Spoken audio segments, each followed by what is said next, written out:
So in the June quarter, we kept our iPhone number at 28 million. I feel like that's a good number. We had a good print out of Verizon. I feel comfortable with that. We took down our iPad numbers. We took down our Mac numbers in the June quarter. And when you take a look at the September quarter, because there's uncertainty over the exact timing of some of the new iPhone releases. We have a lower-priced iPhone and a 5S in the September quarter. It's not exactly clear when those will be released in the quarter. It has a big impact on September quarter. So we took down our iPhone numbers for September quarter. iPad, I think, is just weak, and they're not going to have a launch until October, so we took down those numbers as well yesterday. So net-net, we're looking for just over $7 a share in September quarter. Street's at about $8.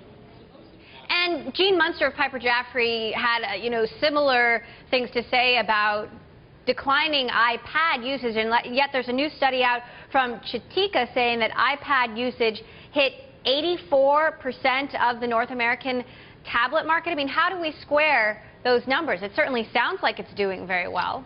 Yeah, so, I think you have a big installed base of iPad users, so the web traffic percentage is very, very high.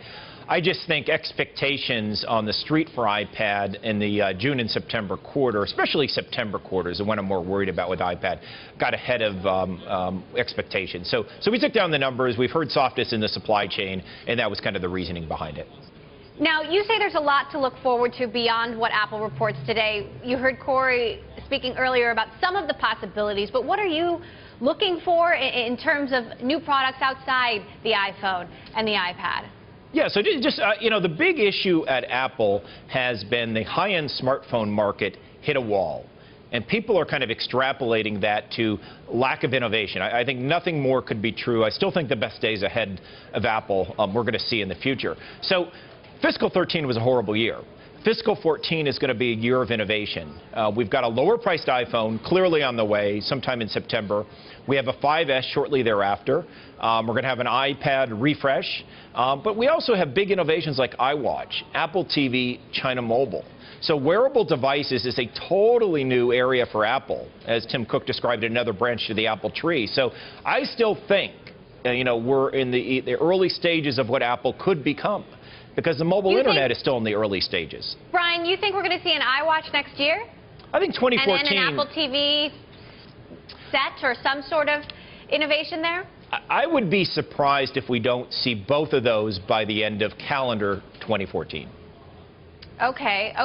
We've been hearing drips and drabs about Apple's television plans. It certainly sounds like they could be farther away than we initially thought. It sounds like they're in the very early stages of even figuring out a business model.